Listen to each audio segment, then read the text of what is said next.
చాలామంది అంటారు హ్మ్. ఆ ఇంపోర్ట్స్ చేస్తే అది అక్కడ చలిలో బతుకుతుంది, ఇక్కడ బతకదు అంటారు. హ్మ్. ఒక లాజిక్ సార్. ఇప్పుడు సింపుల్గా ఉన్నారు. ఇప్పుడు ఒక ఇద్దరు చిన్న పిల్లల్ని తీసుకోండి.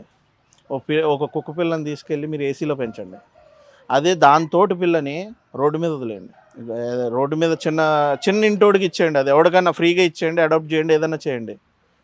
మీరు 1 ఇయర్ తర్వాత చూడండి, అదే సేమ్ మన ఇండియాలోనే ఏసీలో బతికిన కుక్కని ఒక 15 నిమిషాలు ఎండలో పడేయండి, ఈ గుడిసెలో ఉన్నోడు కుక్కని తీసుకెళ్ళి ఎండలో పడేయండి, ఇది సాయంత్రం వరకు కూడా దమ్ పట్టదు. ఆ ఏసీలో ఉన్నది 15 నిమిషాల్లో చచ్చిపోతుంది. అంటే మిస్టేక్స్ ఎక్కడే అవుతున్నాయి, మనం చేసే దాన్ని బట్టి అవుతాయి.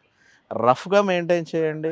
అసలు ఏ డాగ్ అయినా సరే అన్నిటికి తట్టుకునేలాగా మనం చేసుకోవాలి. కానీ మనం ఏసీలో పెట్టేసి అది బయట బతకలేదు అంటే మనమైనా కానీ, ఇప్పుడు సాఫ్ట్వేర్ ఎంప్లాయ్ ఉన్నాడు, ఏసీలో కూర్చుంటాడు, అదే మనిషిని తీసుకొచ్చి రోడ్డు మీద 15 నిమిషాలు నుంచోమని నుంచోలేడు, ఎడిక్ట్ అయిపోతాడు అది.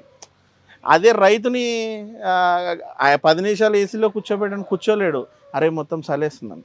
ఏదైనా అంతే.